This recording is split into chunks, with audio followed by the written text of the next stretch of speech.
Race day number 2 at the Circuit Ricardo Tormo. The fans are back for more NASCAR Whelen Euro Series action, starting off with the EuroNASCAR 2 race on Sunday morning around this fabulous facility, 4 kilometers in length, 14 corners for the drivers to tackle, best known perhaps for hosting MotoGP's season finales. And how apropos that one of our surprise packages this weekend is a former motorcycle racer, Switzerland's Thomas Tuffel.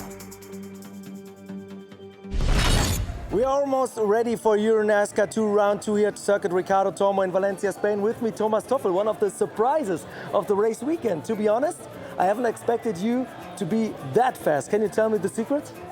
No secret. I was here during the winter, so I training a lot on this track, so sure that that is a consequence about my results, but I hope it will be the same on the next races.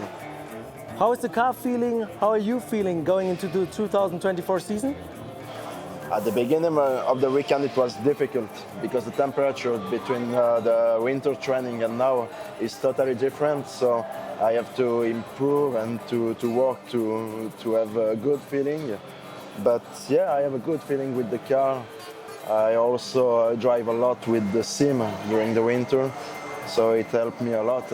And yeah, I hope that I pass a step and that I can be in the front for all the races. All right, thank you so much and good luck then. Thank you, bye.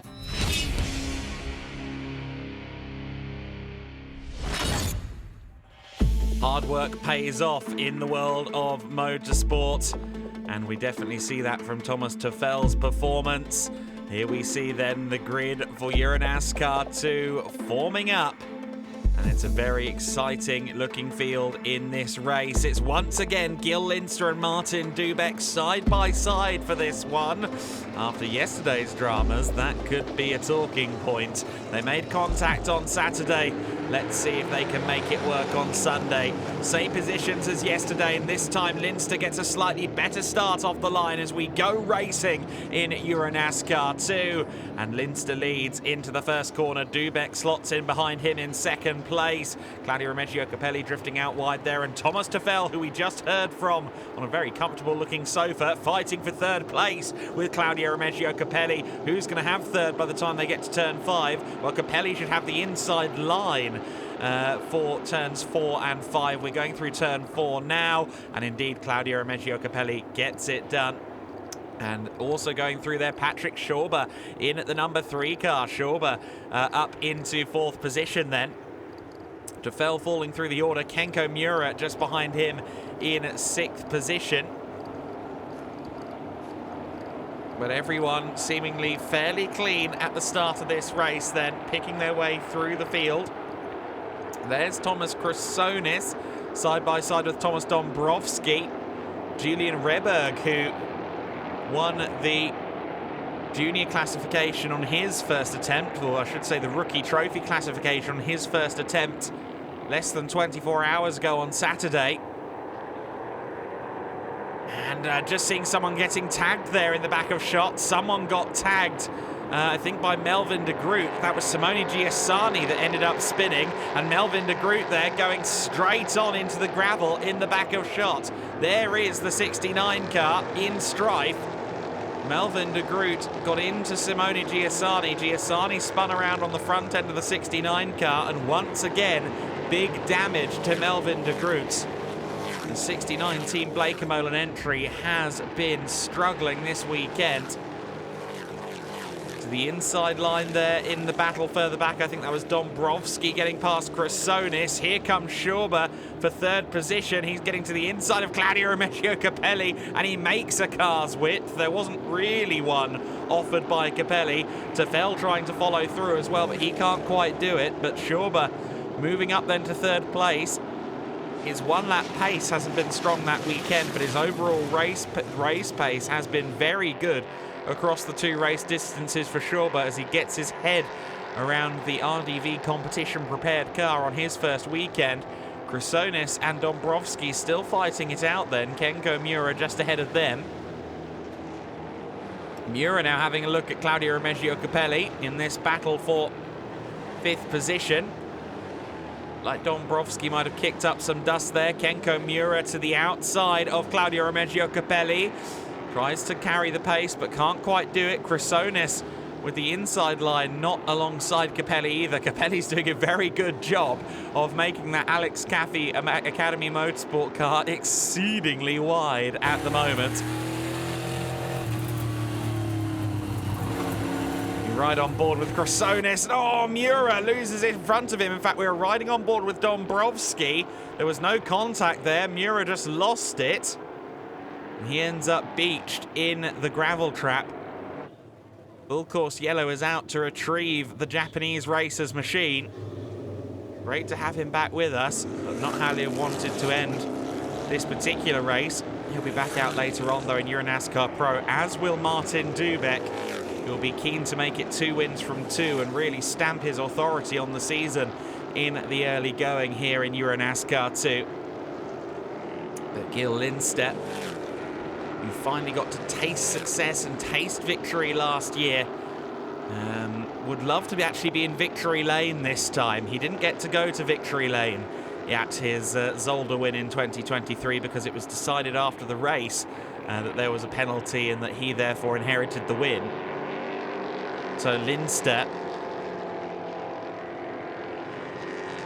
would absolutely love to be in victory lane for the first time and celebrate along with his Hendricks Motorsport crew. Of course, Hendricks Motorsport loving this 1-2 scenario that they see their cars in at the moment. Dombrovski upholding the honour of Team Blakemolin here, going side by side almost through turn 1 with Marco Stipp Motorsports, Thomas Chrysonis. Julian Reberg, an interested spectator in this battle, goes to the inside there of Dombrovski. Dombrovski, who of course was a rookie last year, is once again running across both EuroNASCAR 2 and EuroNASCAR Pro this year. Reberg in the 77 is only racing in EuroNASCAR 2. We've all been very impressed by his early career progress within the NASCAR Wheel and Euro Series, one of a few drivers that's joined EuroNASCAR 2 from the driver development program of EuroNASCAR. A great way into the series. Chrysonis and Dombrovski still fighting it out then for 6th position. Of course, they're fighting each other, and that's allowed Capelli to disappear up the road. You could see him there 3 or 4 seconds clear, I'm sure much to the Italians' relief. The Adriatic member of ZZ Top running well in 5th position.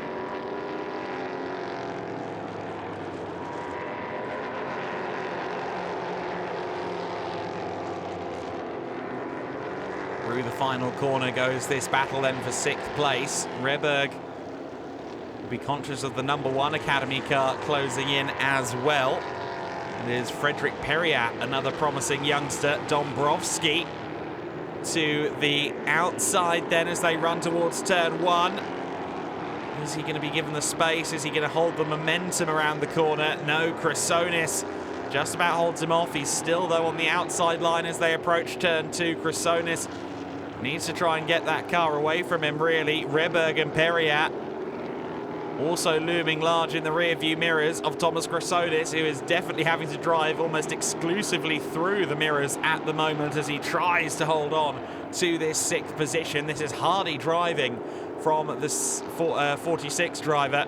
Dombrovski with the inside line now for turn 6. Surely 6th place beckons for the 66. Yes, Dombrovski gets through, and Julian Reberg now may have an opportunity as well as they run down towards turn 8. But Chrysonis got a very good run through 7 and fires back into turn 8. Nicely done by Chrysonis, who is a man on a mission in this 4-car scrap. Brilliant driving from Chrysonis. Mario Ercoli side by side further back. Just saw that in the back of shot, but Dombrovski again has an opportunity inside line at turn 12. Surely now Chrysonis is going to have to yield, and yes, indeed he does.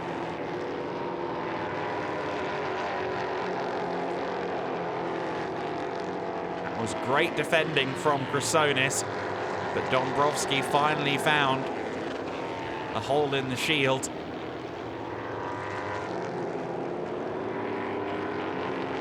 Dubek and Schauber fighting it out for second place, just a couple of seconds removed from race leader Gil Linster.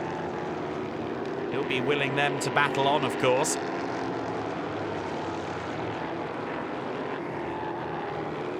Patrick Schauber studying the back of that car.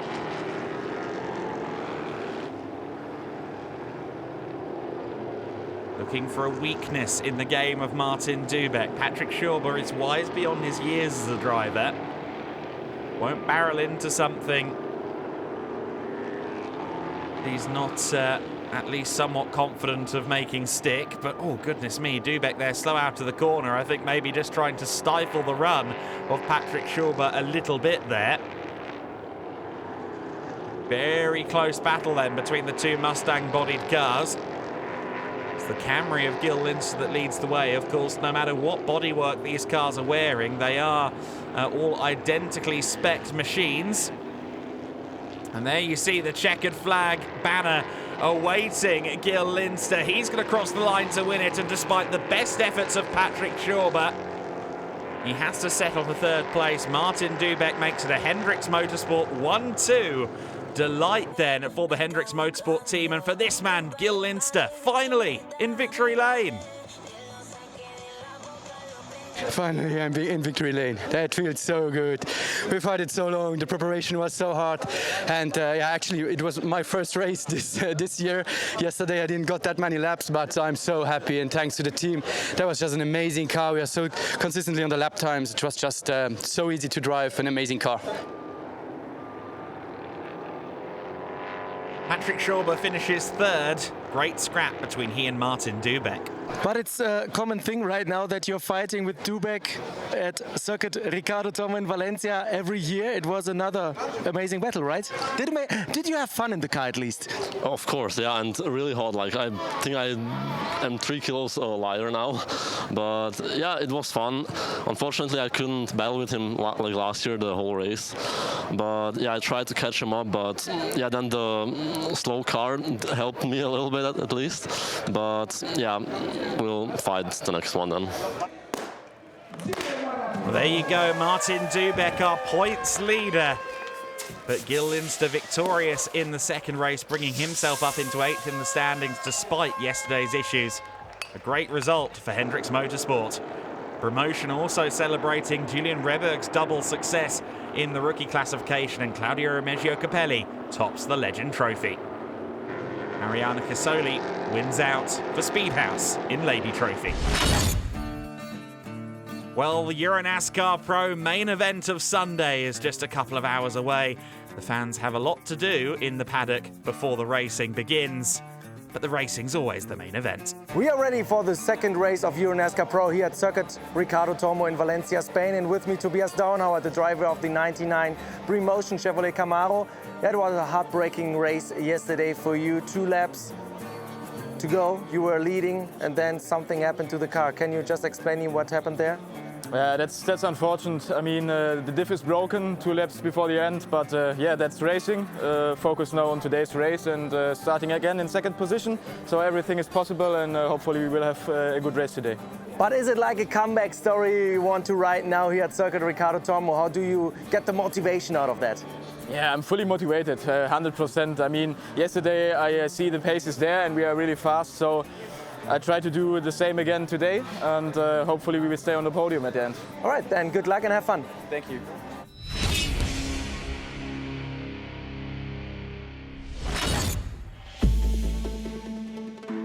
Well, the 50 car looking strong today, but it is going to once again be the 99 looking to fight from the front row. Tobias Daunauer looking to avenge the dramas of the Saturday. And look who's on pole once again. Vittorio Garelli, the number 24 car, lining up on that pole position. He is going to lead it into the first corner if he can get a good launch this time. He didn't succeed yesterday, and in fact he doesn't succeed today. Sebastian Bleekemolen from the second row with a good start, but he gets himself into a spin. I think he got hooked there on Garelli, and everybody else is detonating at the back end of the order. Lots and lots of contact, lots and lots of damage before we even get to turn one. Somehow we've had the big one here, and it's not even a super speedway race. Siortsis involved with that, Lemarie involved with that. Martin Dubeck and Sebastian Bleekemolen was the trigger for that. The red flag is out, unsurprisingly. I understand drivers are okay. That's the most important thing. Bleekemolen got tagged there. He was just trying to cut across Garelli and tried to pull over too quickly. In the back of shot as everyone checked up, Lemarie got sent into a spin. Dubeck and Siortsis found each other. The 14 of Ulysse Del So involved with that as well. I think Ryan Vargas's car is torn up. The 3F Racing driver, Fabrizio Armetta from the rear of the pack, colliding as well. So many cars are going to be walking wounded after that one. I think we're going to have lost a few from this race. Huge drama at the Circuit Ricardo Tormo. A lot of damaged vehicles. The race resumes. We'll get a full restart then. Race distance reduced down to 17 laps, but otherwise we are going to go off as scheduled. A few cars are missing from the grid. It's Downhauer and Garelli, though, once again on the front row of the grid. Let's see who gets the best launch this time. Again, it's not a spectacular launch from Vittorio Garelli, but it's better than his first attempt. Downhauer with a nose ahead, but the inside line belongs to Vittorio Garelli, and Garelli on the inside manages to get through into the lead by the looks of it. They all stray out wide through the first corner, but they all give each other space, and thankfully we get through the first turn without too much trouble. Liam Hazeman's up to second place there. He's got to the inside of Downhauer after Downhauer strayed wide. Hazeman's up to P2, and there's Gianmarco Ercoli. He would love to sit on the podium today. The defending champion after a disappointing Saturday race would love to get a podium out of this one. He sits in fourth. Then it's Tefel in fifth place, but Paul Giffreau is looking to challenge him around the outside at turn 6. Tries to carry that momentum. Nicely done by Giffreau. He gets through into fifth place, and I think that is Lucas Lasserre following him into sixth as well. Gianmarco Ercoli trying to fight here for his third position. But young Tobias Downhauer will not make it easy. Giffreau and Lasserre fighting it out, and Lasserre has got through into fifth place. But he's on the outside line as they go side by side through turn 11. Towards T12, and Lasserre bullies him out of the way there. Tefel picks up the pieces, and so may Kenko Miura behind as well. Oh, Dombrowski straight across the gravel trap there. And at the very back of the order, you could see there briefly Ryan Vargas driving half a 3F Racing Chevrolet Camaro at the back of the order. Gianmarco Ercoli is coming into the pit lane. Oh, what a rotten start to the championship defence for Gianmarco Ercoli. He's going to be in the pits then. Maybe the tyre's gone down. It looked like something was amiss at the front end of that car. Lasserre, meanwhile, drifting it through turn 1. But a big story here. Gianmarco Ercoli just not able to find any luck today. Here's Mark Goossens picking his way through the order. Looks like he's getting past Thomas Chrysonis there. Recovering Paul Giffreau is just behind. But here is your battle for the lead. Now the big question is Vittorio Garelli's car A-OK? Of course, he was involved in that collision with Sebastian Bleekemolen. It wasn't the biggest hit for Garelli, but it could have knocked the car's toe out of alignment or something like that. Even the slightest of touches can have an effect on what's being fed back to you through the steering wheel. And certainly Liam Hazeman, who didn't give himself a great chance of fighting for this win, is closing in as Paul Giffreau comes into the pit lane. Does he have damage? Maybe from that collision with Lasserre? I don't know, but Giffreau does not look happy in the cockpit, does he? We return to Garelli and Hazeman's at the front end. And Liam Hasemans for Hendricks Motorsport definitely looks like he has the pace advantage to me. Driving smoother than Garelli to my eye. Of course, that car's already won today. We saw that with Gil Linster earlier on. And there's your third place man, Tobias Downhauer. He'd love to see these two fight. Here comes Hasemans to the inside for the race lead, and that looked exceptionally simple. They both go off the circuit, yes, but Hasemans with the car ahead with the inside line into turn 2. Surely this is going to be profitable. Yes, it is. Hasemans moves up into the race lead. Last year's Junior Trophy champion. Once again running in the Junior Trophy. He's going to be in Junior Trophy for a long time if he stays in EuroNASCAR, as that is an under-25s classification. He's not yet turned 21, but he is our race leader. Ulysse Delso looking to the inside, then the outside with Thomas Tuffel. Tuffel with a lot of racing experience, albeit a lot of it coming on 2 wheels instead of 4. Ulysse Delso, meanwhile, has driven for many seasons in EuroNASCAR. He's been victorious in EuroNASCAR 2, a champion there, and these days is focusing solely on EuroNASCAR Pro. The inside line at turn 6, can't quite get it done. Delso had a fabulous documentary made about him in his native French last year, covering his challenges as an autistic racing driver. It's been great to see him come out of his shell more and more in the paddock year on year on year. His racing skills only grow as well. Tuffel trying to give a smoke screen potentially to Ulysse Delso. That's not going to work though. Delso gets the inside line. Drag race down to the next corner as lap traffic gets out of the way. Delso moves up into 6th place. Nicely done by the young Frenchman.